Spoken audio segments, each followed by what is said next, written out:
time Andy Gibbs to lead us in prayer, and if you'll remain standing for the pledge, please. Dear Heavenly Father, just want to come to you this afternoon, and Lord, just ask you for forgiveness where we failed you at, Lord, and ask us to continue to put your arms around us and protect us. Lord, just be with everyone as we have another storm to come through, Lord, that you allow it to bypass us and everyone around us to be safe as well. That's in the pathway of the storm itself. And Lord, I just want to ask you to be with us as we make decisions tonight for these boards and commissions, that we do right by putting and pointing up the correct folks to be in those positions to continue to guide us in the right direction, Lord. And I thank you for everything you do for us, your arms around us, and your protection. Amen. Amen. I pledge allegiance to the flag of the United States of America and to the republic for which it stands, one nation, under God, indivisible, with liberty and justice for all.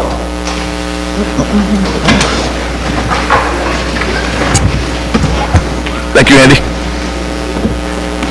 We're going to start off at line item 2, awards and presentations. The presentation of our municipal audit for fiscal year 2023. Chuck Dinkins, our finance director, is going to introduce a neat guy named Davey King here. He'll do the rest. Thank you, Mr. Mayor. The City of Valdosta is required to have an audit of its books and accounts each year.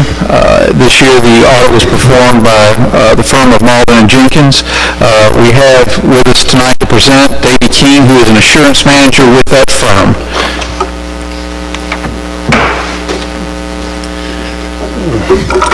Good evening, everyone. I hope you all are doing well, and thank you for the opportunity to come down and present the results of this year's audit. Like Chuck said, my name is Davey King. I was the manager in charge of the city's financial statements for this year. And just here to present the results to you. The financial statements themselves are the responsibility of management and the city's council. Our job as your external auditors to come in and look at your statements and present an opinion on those. I'm happy to say that we're issuing a clean or unmodified opinion, which is the highest level of assurance that we can give you as your external auditor. What that means is that in all material respects, your financial statements are fairly presented in our opinion. There's also 2 other compliance reports that we issued, the first being the single audit report. Your single audit report is required when an entity spends over $750,000 in federal expenditures. The city had about $11.2 million this year. As with the financial audit, we're issuing a clean, unmodified opinion on the single audit report as well. The last compliance report is the Yellow Book report. This is where we come in and look at your internal controls and compliance with laws and regulations.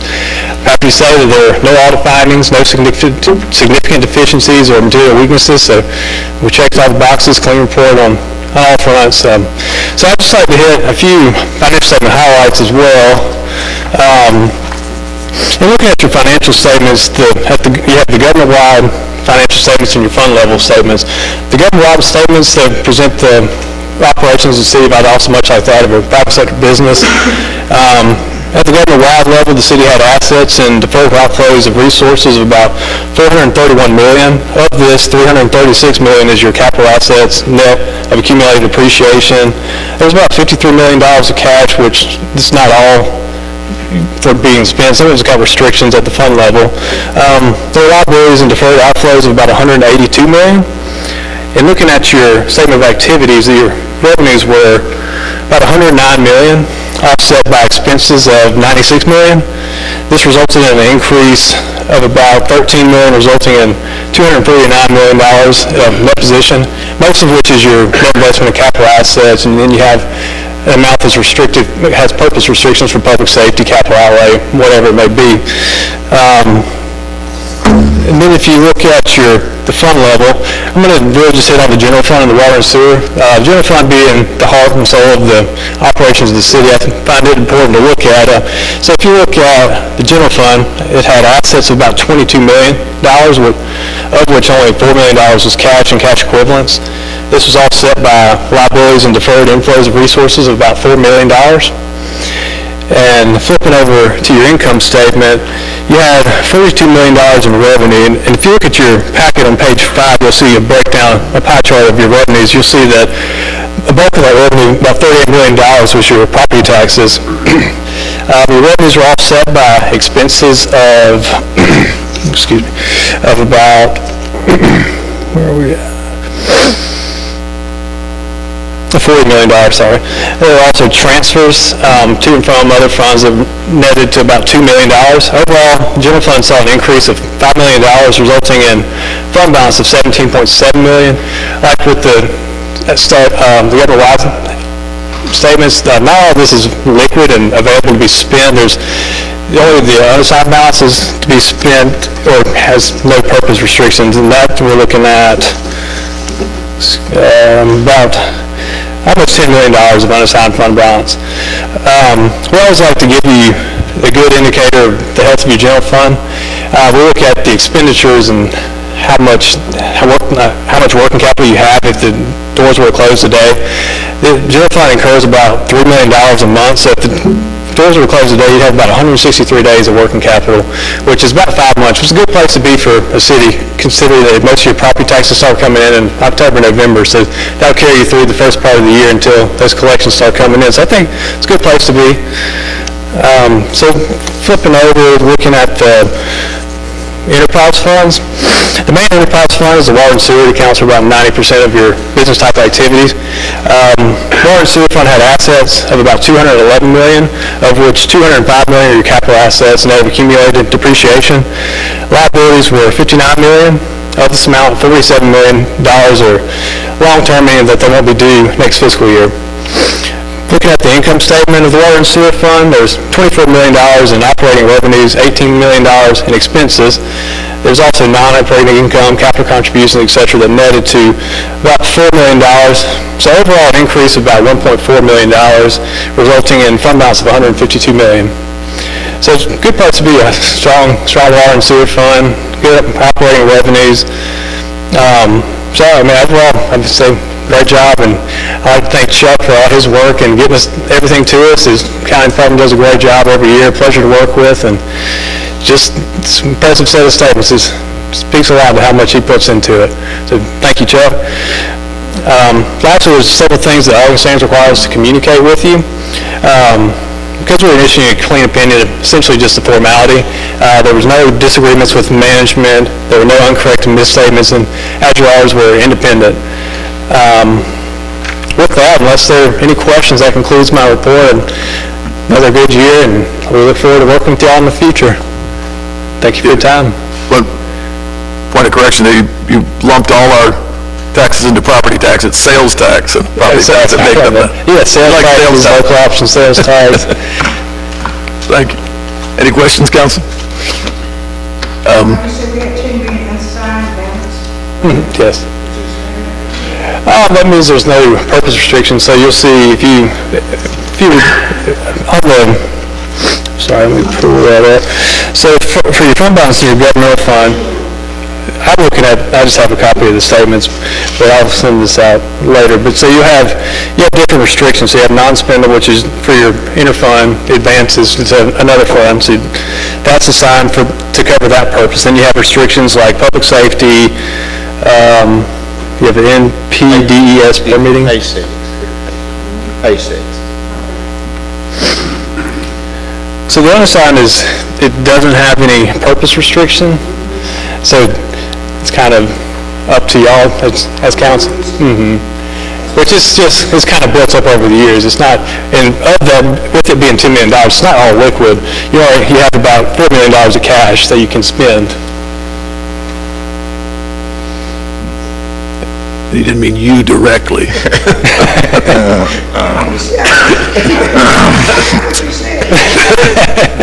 Y'all. Any other questions? Thank you. Mr. King, thank you very much. Once again, I'll take this opportunity to pause and thank our good friend Chuck and his entire staff. It's a job well done. It's something when we get 3 clean reports that we can be very proud of. So thank you. The citizens can be very proud of as well. So we appreciate you very much.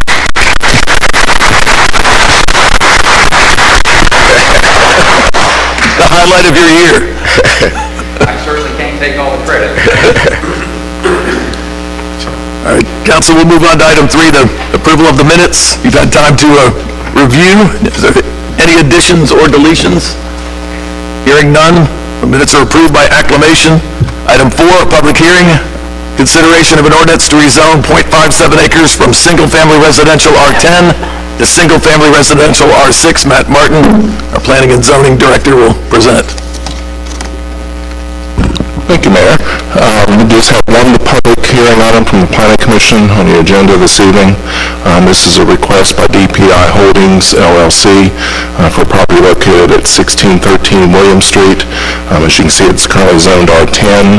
The proposal is to rezone from R10 to R6 for the purposes of a planned duplex. You may recall this property from a couple years ago when it was a request to rezone from R10 to RM for multifamily. That was denied by council, and that required a 12-month waiting period. The applicant waited actually 24 months, had some continuing conversations with the neighbors, and has resubmitted a request, but for a different zoning district. Instead of multifamily, it's for duplexes. The zoning pattern matches the land use pattern of the area. You see the existing RM to the north and to the west. Those are existing apartment complexes. Existing R6 to the south, that's an existing duplex. So this sits right in the middle of that, so it very much fits the pattern. Character area through the Brookwood North neighborhood is established residential, which means residential zonings only from RM on down the ladder. Aerial imagery, you see the pattern of the older buildings and the older tree canopy. The multifamily buildings stick out prominently. In your site plan, in your packet, there are many things, including the site plan and survey, such as this. Photograph, subject property contains some existing residents way in the back. This is in the local historic district. Historic Preservation Commission has already granted approval for the demolition of this structure and has already granted approval for construction of the new proposed duplex. But looking around the area, this is the existing duplex to the south. The view down William Street, also looking southward. And then across the street to the west, you've got some residences to the south. The Caroline Apartments immediately to the west. Northward up William Street toward the Moore Street intersection, and then the back side and the front side of the tree-locked apartments, which are owned by the applicant. And his plan is to manage the duplex behind this by the same management team that manages the apartments, so keep it all together and consistent. In your packet also is the proposed site plan. Note that the building resembles that more of a house rather than a duplex. One door facing William Street, a small parking area in the back, and then two doors on the back side of the building for access. Zooming in, this is the floor plan, not a very large building, but two distinct dwelling units, north and south. Elevation drawings also included in your packet. This is what the Historic Preservation Commission reviewed, and then a 3D rendering of what the building might look like. Planning Commission reviewed this at their meeting a couple weeks ago. They found the rezoning request consistent with the comprehensive plan, the standards for exercise of zoning power, which are there in your packet, and they are recommending approval of R6 zoning. Council, any questions for Matt? Matt, thank you. This is a public hearing item. This time, if there's anybody that would like to come forward and speak in favor of this request, please do. Please identify yourself first. Thank you, Councilman Mayor. Burke Sherwood, 502 North Ashley Street, Valdosta. I'm here representing DPI Holdings, LLC for this request. Of course, it's hard to follow up that presentation, so I'll try to be very brief. My client did try a couple years ago to be a little more aggressive with what he was trying to do on this property. This is a lot more consistent with the area. And one thing I would like to point out is he waited 2 years. Idalia sort of hastened the need to do something now because it damaged the building that is at the very back of that property, that old concrete block building that's been there for a long time. So it's uninhabitable. It has been approved to be torn down now by the HPC.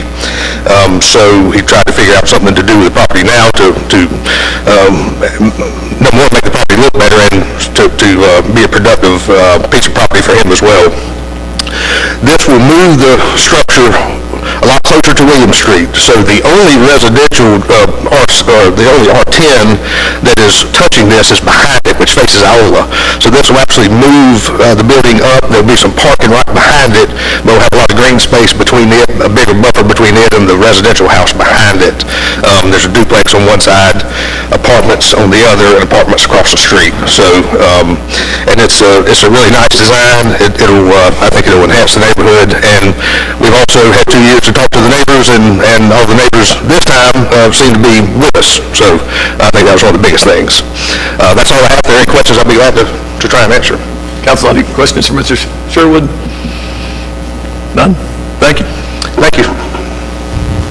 Again, is there anybody else that would like to come forward and speak in favor of this request? Seeing none, we'll move on to anybody in opposition to this request. Again, seeing none, council, it's yours for action. Mayor, I would like to go ahead and make a motion that we approve the request from R10 to R6 as requested by the applicant. Second. I have a motion and a second. Any further comments? All in favor, show of hands. Motion carries. Good luck. Tell your client good luck. We'll now move on to item 5, ordinances and resolutions. Item A, consideration of a request from the Valdosta Lowndes County Airport Authority to approve a resolution authorizing acceptance of a grant from the Federal Aviation Administration to proceed with the construction of a new air traffic control tower. Richard Hardy, our city manager, will present. Thanks, Mayor. As you stated, the Valdosta Lowndes County Airport Authority wishes to proceed with the construction of a new air traffic control tower at the Valdosta Regional Airport. There are various sources of funding for this project that include the Transportation Investment Act, the Bipartisan Infrastructure Law funds, the Airport Authority funds, and the Georgia Department of Transportation funds. This grant from the Federal Aviation Administration is for $3 million. There will be no City of Valdosta funds required for this project. The FAA is preparing the grant to partially fund construction. A resolution has been prepared authorizing Mayor Scott James Matheson to accept the grant in order to process the document. Staff recommends council approves the resolution authorizing the mayor to accept the grant in order to proceed. Council, any questions for Richard on this? Mr. Mayor, I make a motion to approve this request. Beautiful. Second. Motion and a second. Any further comments? All in favor, show of hands. Thank you, Council. Thank you, Richard. Move on to item 6, bids, contracts, agreements, and expenditures. Consideration of a request to approve an environmental covenant for Saunders Park as requested by Hood Packaging. Ben O'Dowd, our city engineer, to present. Good evening, Mayor and Council. Good evening. As stated, this is a request, consideration request to sign an environmental covenant for Saunders Park. Hood Packaging has property adjacent to Saunders Park. They're part of a voluntary remediation program that the EPD has. Part of that program, they're trying to button it up, and one of the last steps that they have is to get us to sign an environmental covenant, basically guaranteeing that we'll never put drinking water wells on the property. The city has no plans to do that. It is not conceivably in any kind of future possible plan to do that. It doesn't make sense. We currently serve the property with drinking water provided from our Guest Road water treatment plant, and we have a secondary source under development currently, as you know, and so there's no reason for us to ever put a drinking water well in Saunders Park. So staff's recommendation is to approve the request, but I'm here to answer any questions that you might have about it. Council, any questions for Ben? Ben, thank you, but stay close. Yep. Council, that was yours for action. Mr. Mayor, I'd like to make a motion to approve the request for an environmental covenant for Saunders Park as presented. Second. Motion and a second. All in favor, show of hands. Council, thank you. Item B, consideration of bids for 10 2070 LC controllers for the engineering department. Ben O'Dowd again to present. That is correct. As we discussed on Tuesday, you can see in your packet I've included a picture.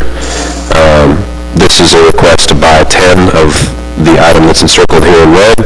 It's the controller. It's basically the brains of our traffic cabinets.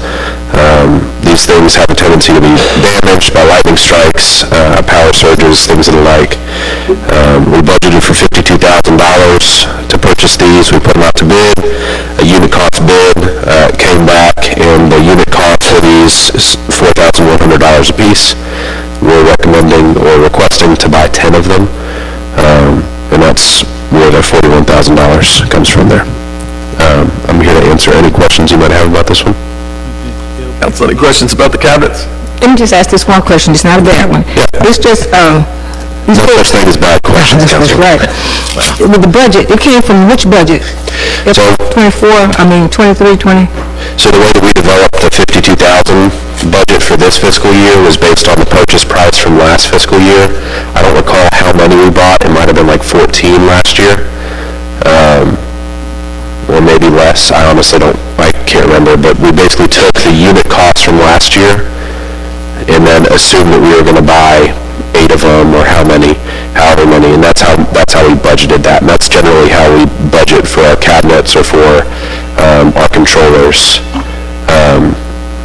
Sometimes the prices go up more than expected, and then we have to walk back the number of units that we buy.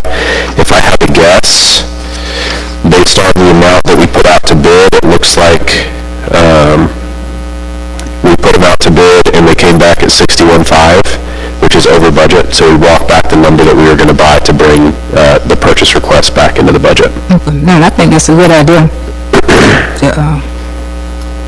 Any other questions? So we won't have to purchase any more, right, after we get these 10? So we buy these every year because we generally tend to go through them. I leave it to Bo's discretion how many we buy because he's got the finger on the pulse better than I do. But these are a replacement item. So this is not a one-and-done purchase. We do this every single year. We buy cabs every year, we buy power supplies, controllers, the whole 9 yards. Okay. We actually just had one go out, I think. It's still under investigation, but I think we had a power surge at Georgia and Patterson. So that signal, Councilman Gibbs identified on the way here. So Yeah, very true. Do you need to add one? Well, I was gonna say, why didn't we max out the budget? Why didn't we just go with 12? sometimes I know that they try and retain. They have a target stock, let's just say, of these items, and so if Bo says that we need 10 to maintain our target stock, then I'm fine with. I'm just thinking the price. I mean, if they go up by, 12, Yeah. $1,200 or whatever the case may be, now only being able to do one. Yeah, I mean, there's sometimes when I come here and prices go up and, we have to go over budget, but this is not one of those scenarios. So where I can save, I try to, because these get pulled from SPLOST, so we're trying to stretch our dollars there. Gotcha. So we're saving our dollars for future use, right? Yes, I mean, I've got to buy controllers next year, so, and we're coming up to the short loads on the SPLOST cycle, so anything that we can do to kind of stretch those pennies. Thank you. Yeah. Any other questions for Ben? Yes, sir. Don't come with the purchase. No, so the cards, you got empty slots above and below, or below the controller and then below the power supply there, so that there's different things that go into those slots. I'm not an expert on this, so I'm not going to pretend to be, but my understanding is that inputs go into that top rack. So when I say inputs for your signal, you've got signal loops, things that feed information into the signal that inform the signal controller on, hey, this is what's going on in the world. How do I respond with the programming that's applied to this signal? And then we have cards for outputs as well that control the outputs to the signal heads, to the PED poles. PED push buttons are also an input that'll go in on the top rack as well. You buy those in bulk? We buy those as needed. As needed. Yeah. Council, any other questions for Ben? Ben, thank you. Council, again, yours for action. Mayor, I'd like to make a motion that we approve this as presented. The motion and a second. Any further comments? All in favor, show of hands. Council, thank you. Ben, thank you. Now going to move on to item 7, boards, commissions, authorities, and advisory committees. First is consideration of appointments to the Central Valdosta Development Authority. We have 3 slots and 2 applicants for the property owners. Tiffany Bentley, self-employed business and building owner in downtown Social. Susan Mullis, business owner of the Flower Gallery. She'll fill slot 2. And then the mayor's representative, we've asked Matt Martin, our planning director of the city of Valdosta, to fill slot 4. And council, without a objection, I'll approve those by acclamation. Oh, I'm sorry, Sandra. Before we start there, just because I had 3 people ask me about this, how we go about making our appointments when we are just, doing them and everything like that, I was asked, one person asked, why do y'all wait so late? Now, I'm not exactly sure which board they're talking about. And this they was asking us, is it a time frame from when each person is on a committee that they say, well, like, somebody was, I think, supposed to be elected the first of the year or something like that, and that was the question more or less of why we do it afterwards or something like that. So just so they know the process, because when y'all explain the process so the public will kind of know. Yeah, if you don't mind, I'll defer to Teresa Bolden, our city clerk. You're welcome. Thank you, Mayor. So we have a policy for the boards and commissions that was adopted several years ago. And in that policy, it states that the city clerk will advertise for the upcoming slots whose terms are going to expire, and have to do that 60 days prior to the council meeting date where you guys appoint people to these boards and commissions. And so then I also have a deadline, and it's usually the Wednesday prior to when the council packet goes out at 5 o'clock. So if they're interested in applying for a board or commission, they have to submit their application prior to the deadline at 5 o'clock.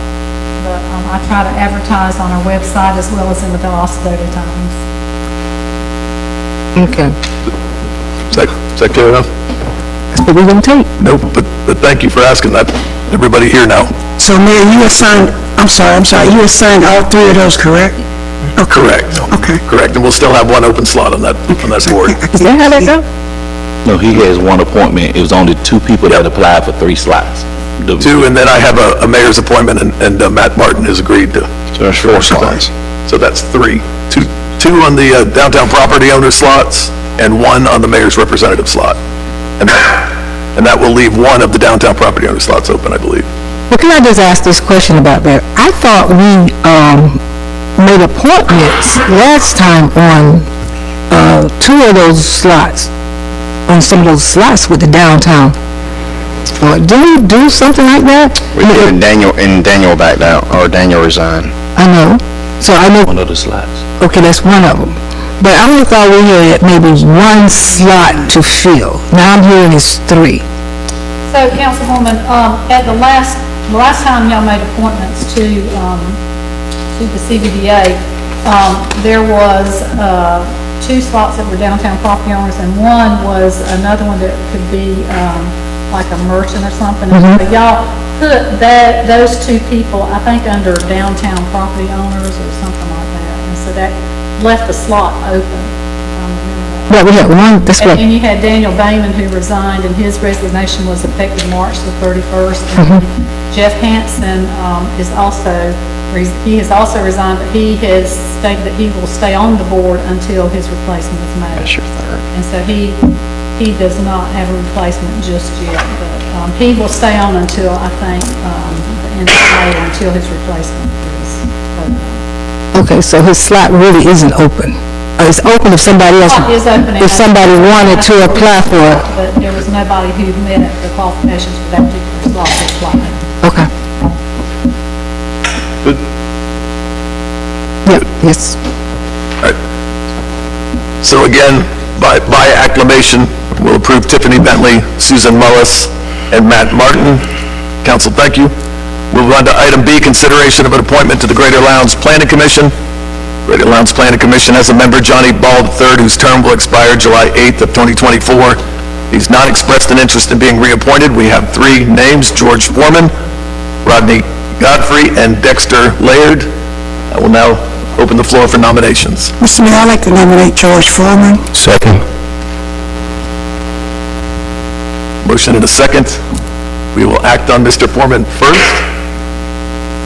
Hearing no other nominations, Mr. Mayor, I'd like to nominate Rodney Godfrey. Mr. Godfrey, we will now move on him second. Any other nominations? Thank you, council. Move on to the first with a motion and a second. George Foreman. All in favor, show of hands. Motion carries. No need to go on to the second. Council, thank you. George Foreman is appointed. Item C, consideration of an appointment to the Hospital Authority of Valdosta and Lowndes County. The Hospital Authority of Valdosta and Lowndes County has a member, Sam Allen, whose term expired on May 1st, 2024. He has expressed an interest in being reappointed. The appointment was not advertised according to the board's, commissions, authorities, and advisory committees policy that was adopted by mayor and council. The applicants for your consideration are 1, Sam Allen, retired from the Valdosta City Schools; 2, Frank Mormon Jr., retired United States Air Force; and 3, Jerome Tucker, just plain retired. I will now listen for nominations from the council. I'd nominate Sam Allen. Second. Motion and a second. Any other nominations? Council, with only one nomination and a second, all in favor of Sam Allen, show of hands. Council, thank you. He carries. Sam Allen is nominated again to the Hospital Authority Board. Item D, consideration of appointments to the Public Art Advisory Committee. The Public Art Advisory Committee has the following slots to be filled. Slot 1 is vacant now because of the resignation of Beverly Richardson Blake, resigned due to her rolling off the LVAC board. Slot 2, Vicki Everett, whose term will expire June 1st, and slot 3, Bruce Smith, whose term will expire June 1st, and slot 4, Donna Smith, whose term will expire June 1st.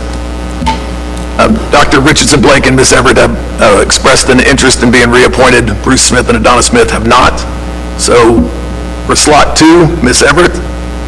For slot 3, Ramiro Santillan, artist and arts instructor.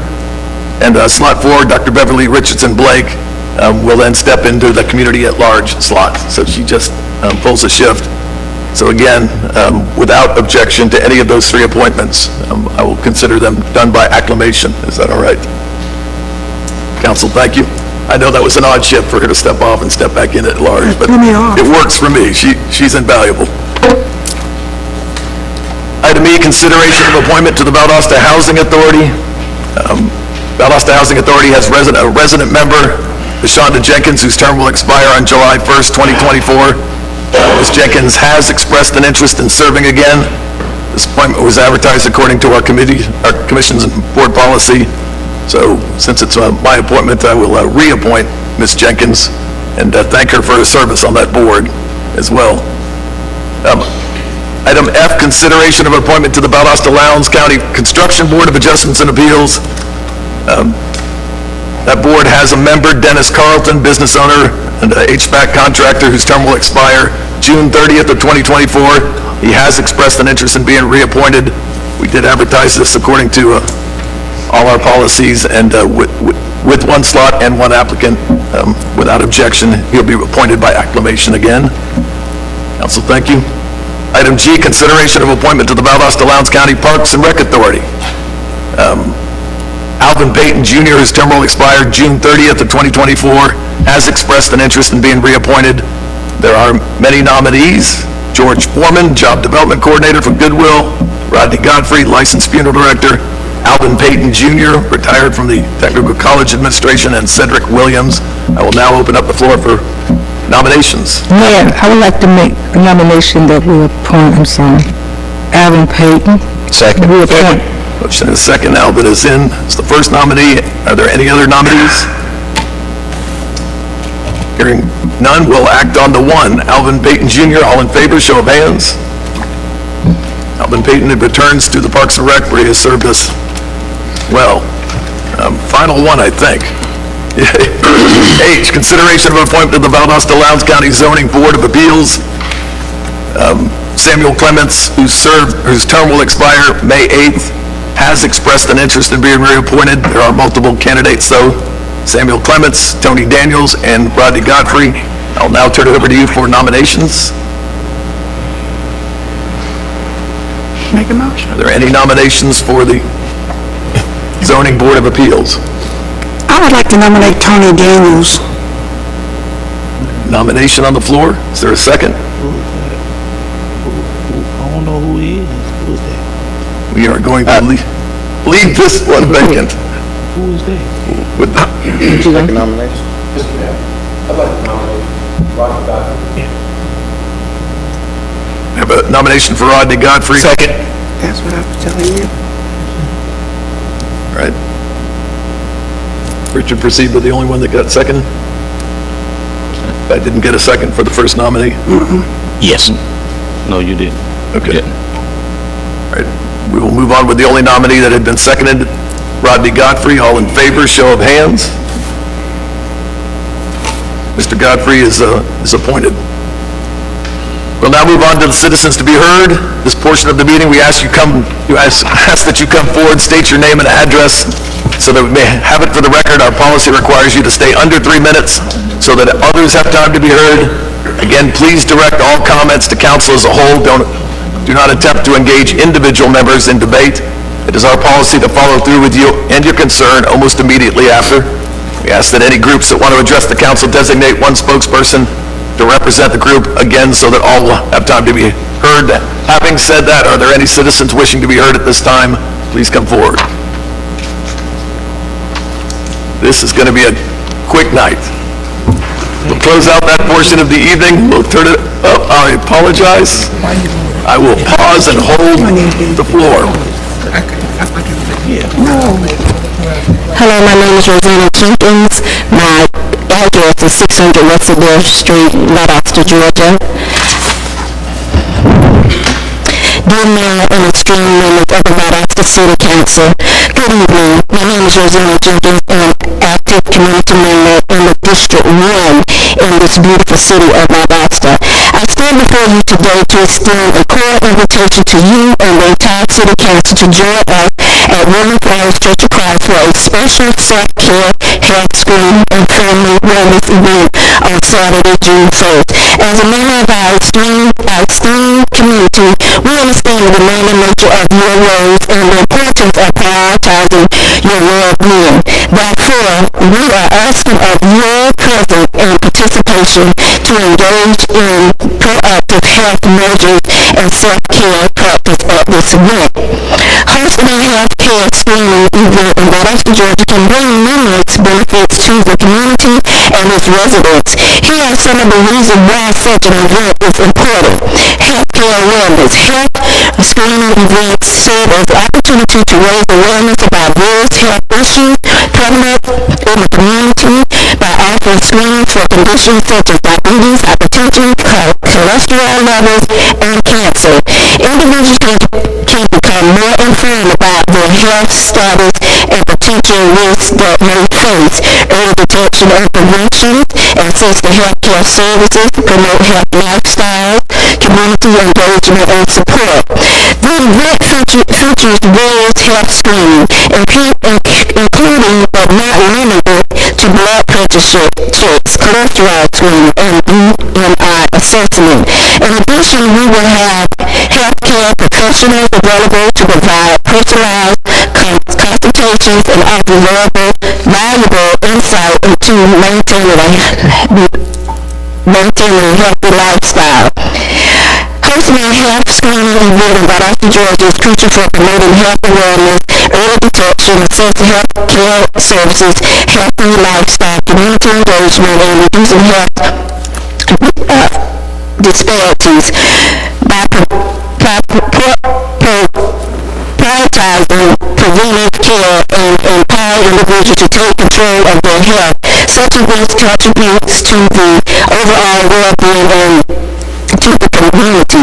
Your presence at this event will not only be greatly appreciated, but also a testament to your commitment to the well-being of our community. We believe that by prioritizing our health, we can better serve the needs of our Valdosta and the residents. Thank you for considering our invitation. We look forward to the possibility of welcoming you and the City Council to our self-care health screening and family welfare event Saturday, June 1st at 8:30 to 2. Your time is up. Thank you. You did. Thank you. Thank you for the Another question, if I could. I have another concern with another area, which I have another address also. We'll follow up with you right after the meeting. After the Thank you.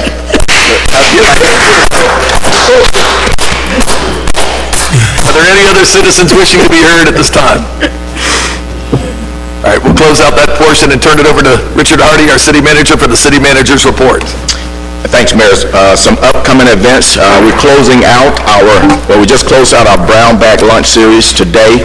Why is that? Well, tomorrow's event is canceled due to the projected weather.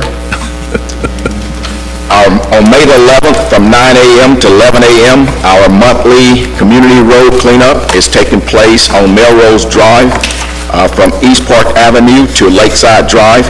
The meeting location is 1000 East Park Avenue. On May the 18th, from 8 a.m. to 11 a.m., our annual memorial headstone cleaning at the Sunset Hills Cemetery. And then finally, May the 18th, also from 10 a.m. to 8 p.m. to raise the roofs at Wild Adventures for the Habitat for Humanity, building more houses in our community for families in need. That's all. Move on to council comments at this time. Council, if you don't mind me leading off at the Southside Library, I believe going on right now, the Metropolitan Planning Organization is holding a transportation pedestrian meeting. They want to hear from citizens over there. I think it's open for 3 hours until 7 o'clock. So if you have a chance, get over there and be heard as well. That would be very effective. Council, I'll go this way. Ms. Cody? Nothing to say, sir. Mr. Harden? Good. You? Sandra? I'm good. Yeah. Yes. I find it very disturbing that we get a request for repairs to our parks about every 6 months because someone in our community is vandalizing them. These parks are here for us, and the repairs that we're getting, I mean, they're fires, just destroying our own property, destroying our own community. This money could be spent in other parks, adding to the parks we had, and possibly building another park.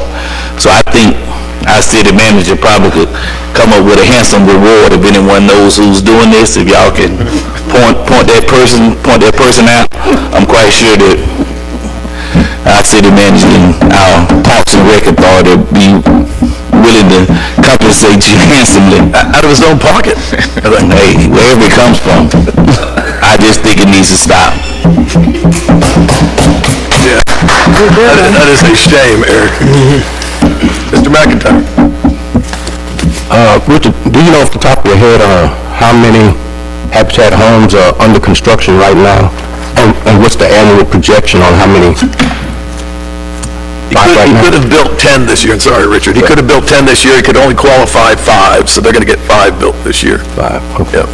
I noticed there's 3 in District 3, I see. Yeah, isn't that nice? Yeah. That'll turn a street in a day. Yeah, sure will. Yep. Better than none 3 years ago. Oh, thank you, yeah. And that event out at Wild Adventures, a portion of that ticket price is going to Habitat, and then there'll be other fundraising and auction items as well, so that'll be a good way to turn another house right there. To add to that, Mr. Hardy, I wish you would reach out to different churches because if Park Avenue and St. John Catholic can step up to build homes for people, we should reach out to our churches and see if some of them would go in together to sponsor one house. But we're going to leave it up to our city manager per what Councilman Howard asked. So did you reach out to some of our churches?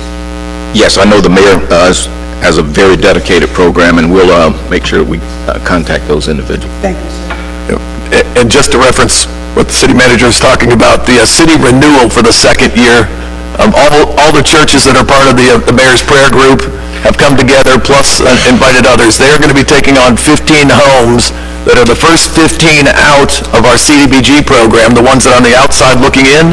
Those churches are going to take them on for 2 full days of minor repair, exterior paint, and otherwise they'll contract with the homeowner themselves to agreed upon repairs, and then they'll show up on May 31st and June 1st, that all-day Friday and all-day Saturday. There'll be about 300 volunteers for those 15 homes, and that is just a beautiful program. It was a pilot program last year, and now it's in full bloom this year. And next year, they want to get even more aggressive and take them on. And all the homes are identified as somebody who is elderly or disabled as well that can't do the work themselves. Yep, thank you, Ms. Cody, very much for bringing that up. If you want to reach out to the mayor's office or to Teresa Bolden, I'll get her all the information about how you can actually volunteer. If you have a skill to offer, if you just want to come out and rake up some of the trees and stuff they pull off the houses before paint, then please do. The churches would love to have you. Can I say, when you And Mr. Gibbs, yeah. I want to add on to what Eric was saying, because I think a lot of times, especially as an educator, I find it that if you tell like exactly what's going on, it kind of paints a bigger picture. So we got one of our parks where somebody went in there and flipped over all the metal, the metal tables, flipped them all over, turned all the trash cans over, broke them, messed the whole thing up. So you're talking these $4,000, $5,000 tables, these heavy-duty tables that are now flipped upside down. And you got another part where somebody went in with either a cherry bomb or a baseball bat or something and just demolished the mirrors, the toilet, the doors, ripped them off, all this stuff and everything else. Then you got another bathroom at another park. We got 4 different parks where they went in and set it on fire. So they set the whole bathroom on fire, so now you got nothing but a room that's just completely black everywhere, burned a hole through it, messed up the toilet. So when we're talking about vandalism, we're not talking about just taking some spray paint and just writing on it. Even though they did that as well at Saunders Park, but, and they didn't know how to spell either. So, but the point is that we're talking about big things here. We're not talking about small stuff. We're talking about things that at the end of the day, when you add it up, we're probably talking $20,000, at least $30,000 worth of repairs. And this is happening like every 3 months. You know, this is happening. So when you start adding it up, it takes away from us being able to put into Olympic Park or something. It takes away the money that we're able to do other things with. And at the end of the day, it puts us in a hard situation of, how do we handle this? I mean, do we just close the bathrooms? Do we just say, you know, enough's enough? You know, we're just not going to continue to do this? So it puts the council in a bad situation as well, because on one hand, we either got to shut it down and say no more, you know, and just good luck, you know, if you got to go to the restroom, I guess get in your car and go somewhere, or folks have got to start taking care of stuff. And then, so it's just, you know, he hit on it a little bit, but I just think there's value into understanding what we're really talking about, you know, versus just thinking in your mind, well, it's just a little bit of stuff. No, it's a lot. So, and it's at least every 2 months, maybe once a month, we're dealing with this. So you know, so if people are asking you why money is not being spent on parks and rec, and where's the money going, and why are we not upgrading this and upgrading that, there you go. So, Mr. Mayor, I want to personally thank Chief Melville for how she talked to the citizens on these speed little things around these schools, these patrols, that everyone that calls her, she explains it to them, and the citizens can accept the tickets being mailed to them. And because she explains it in a way they understand it. And they weren't impressed until she met him. Thank you, job well done. To the citizens are getting tickets in the mail. So for that, Chief, I want to say thank you. Hey, let's pile on the chief too. Job well done. Great, quick investigative work to get the two gentlemen that were discharging firearms in and about a daycare. Well done, well done. So let's not. Hey, one more.